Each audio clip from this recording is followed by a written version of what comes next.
Hello बच्चों, let's read the question. The question is, while conducting the Young's double slit experiment, a student replaced the two slit with a large opaque plate in the XY plane. ठीक है, ये हमारी XY plane है और इस XY plane में ये देखिए ये Y है मेरा एक्सिस, ये X है और इस XY plane में उसने क्या रख दिया है, एक लार्ज ओपेक रख दिया है जिसमें दो स्मॉल होल्स हैं जो एक्ट करेंगे हमारे टू कोहेरेंट पॉइंट सोर्स की तरह, which is S1 and S2, जो लाइट एमिट कर रहे हैं कितनी वेवलेंथ की, 600 नैनोमीटर वेवलेंथ की लाइट एमिट कर रहे हैं. The student mistakenly place the screen parallel to the X Z plane.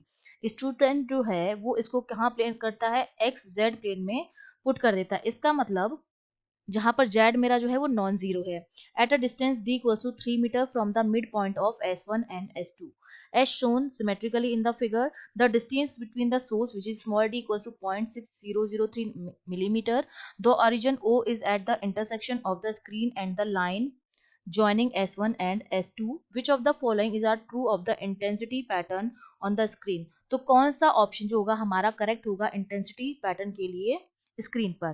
तो देखिए सबसे पहले की कॉन्सेप्ट में आपको पता होना चाहिए जो बेसिक हमारा यंग्स डबल स्लिट एक्सपेरिमेंट होता है, जिसमें इस तरह से हमारी क्या होती है, दो स्लिट्स होती हैं S1 S2. इनके बीच की जो डिस्टेंस होती है वो हमारी क्या होती है, D होती है. यहाँ पर D डिस्टेंस पर, कैपिटल D डिस्टेंस पे एक स्क्रीन रखी होती है जिस पर हमें क्या मिलती हैं, डार्क और ब्राइट फ्रिंजेस मिलती हैं. ये डार्क और ब्राइट फ्रिंजेस जो है वो किससे पता चलता है कि फ्रिंज डार्क है ब्राइट है, वो हमें पता चलता है इंटेंसिटी से. तो जो सेंटर हमारा मिलता है वहां पर पार्ट डिफरेंस जीरो होता है और इंटेंसिटी जो होती है वो क्या होती है, मैक्सिमम होती है. जो हमें मैक्सिमम मिलते हैं वहां पर इंटेंसिटी ज्यादा होती है, मतलब जो ब्राइट फ्रिंज होती है उनकी इंटेंसिटी जो होती है वो ज्यादा होती है और जो डार्क फ्रिंज हमें मिलती हैं उनकी इंटेंसिटी जो होती है वो क्या होती है, कम होती है. ठीक है. अब देखिए हम एक चीज जानते हैं कि यहाँ पर हमें एक चीज पता चल रही है कि अगर पार्ट डिफरेंस अगर मैं यहाँ से निकालूं, ठीक है, ये वेव यहाँ पर गई, अगर मैं इसकी वैल्यू निकालूं यहाँ से यहाँ तक की डिस्टेंस, ये डी डिस्टेंस है, ये यहाँ पर एंगल जो हो जाएगा वो थीटा का बनाएगा. अगर मैं इसको यहाँ से जोड़ दूं लाइन को तो थीटा एंगल बनेगा. तो ये जो डिस्टेंस आएगी वो डी साइन थीटा के बराबर आएगी, जो मेरा पार्ट डिफरेंस आ गया.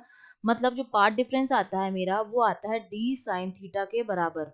अगर मेरा एंगल बहुत स्मॉल हो, ठीक है, ये अगर मेरा बहुत स्मॉल है, उस केस में जो मेरा पार्ट डिफरेंस है वो स्लिट के बीच की डिस्टेंस की क्या आ जाता है, बराबर आ जाता है. ठीक है, डेल्टा एक्स जो मेरा हो जाता है वो डी हो जाता है, डी के बराबर हो जाता है. तो वहां पर हमें क्या मिलेगा, जो रीजन बहुत ही क्लोज है पॉइंट ओ के, वो हमारा क्या होगा, डार्क होगा, क्योंकि जो डेल्टा एक्स है वो हमारा डी के बराबर आया है. अब देखिए सबसे पहली चीज कि जो हमारी स्क्रीन है वो एक्स जेड प्लेन में है और ये मेरा एक्स वाई प्लेन में है. इसका मतलब दोनों क्या है, परपेंडिकुलर हैं. जो मेरी स्लिट्स हैं और मेरी जो स्क्रीन है वो क्या है, परपेंडिकुलर हैं. और जब दोनों परपेंडिकुलर होती हैं तो उस केस में हमें जो फ्रिंजेस मिलती हैं वो मिलती हैं सेमी सर्कुलर फ्रिंजेस. ठीक है.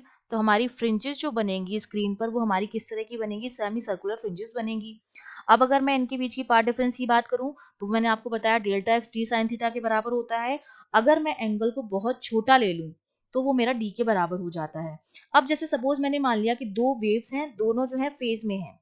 अगर दोनों फेज में हैं, इन फेज, तो उस केस में क्या होगा, पार्ट डिफरेंस जो होता है हमारा वो किसके बराबर होता है, जो डेल्टा एक्स होता है वो इंटीजर नंबर ऑफ वेवलेंथ के बराबर होता है, मतलब एन लैम्डा के बराबर होता है. ये मैक्सिमा की कंडीशन हमारी होती है अगर दोनों वेव जो होती हैं वो फेज में है. तो मेरा पार्ट डिफरेंस एन लैम्डा के बराबर होता है, जहां पर हमारा क्या मिलता है, मैक्सिमा मिलता है. इस पॉइंट पर हमारा एम्पलीट्यूड और हमारी इंटेंसिटी दोनों क्या होती हैं, मैक्सिमम होती हैं.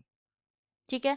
अब हमसे कहा जा रहा है कि दो सोर्स हैं, 600 नैनोमीटर की वेवलेंथ जो है वो निकल रही है, परपेंडिकुलर है स्क्रीन और स्लिट्स हमारे पास. तो अब क्या होगा, डिस्टेंस भी हमें दे रखी है, डी की वैल्यू भी हमें दे रखी है.